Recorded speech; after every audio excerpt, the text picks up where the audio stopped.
ایک شخص نے ایک خوبصورت لڑکی سے شادی کر لی، بہت محبت کرتا تھا اپنی بیوی سے، مگر ایک دن اس لڑکی کو جلد سکین کی کوئی بیماری لگ گئی، جس سے اس کی خوبصورتی روز ہٹ گئی، بروز گھٹتی جا رہی تھی۔ ایک دن اس کا شوہر کسی سفر پہ نکلا، واپس آتے ہوئے اسے حادثہ پیش آیا، جس میں اس کی دونوں آنکھیں جاتی رہیں۔ خیر ان کی ازدواجی زندگی یوں ہی چلتی رہی اور اس کی بیوی کی خوبصورتی مزید گھٹتی رہی، مگر اندھے آدمی کو اس بات کا علم نہیں تھا اور زندگی پر اس کا کوئی اثر بھی نہ پڑا۔ دونوں ایک دوسرے کو پہلے کی طرح چاہتے تھے اور ایک دوسرے کا خیال رکھتے رہے۔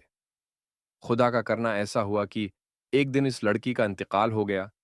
اس کا شوہر نہایت غمگین تھا اس صدمے سے، جس کے باعث اس نے اپنا سب کچھ فروخت کر ڈالا اور اس شہر کو چھوڑ کر کسی دوسرے شہر جانے لگا۔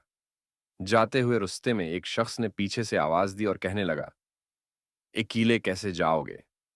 آپ تک تو آپ کی بیوی آپ کی مدد کرتی رہی، آپ کا خیال رکھتی رہی اور آپ کی آنکھیں بنی رہی۔ اندھے آدمی نے جواباں کہا، میں اندھا نہیں تھا، مگر اسے ایسے دکھا رہا تھا جیسے میں اندھا ہوں، کیونکہ اگر اسے یہ پتا ہوتا کہ میں اس کی بدصورتی دیکھ سکتا ہوں تو یہ احساس اسے اس کی بیماری سے زیادہ تکلیف دیتی۔ اس لیے میں نے اندھے ہونے کا ڈرامہ کیا۔ وہ بہت اچھی بیوی تھی، میں بس اسے خوش رکھنا چاہ رہا تھا۔ اللہ ایسی محبتیں تمام زوجین میں قائم کرے اور ہم سب کو آپس میں ایک دوسرے کو سمجھنے والا بنائے، آمین۔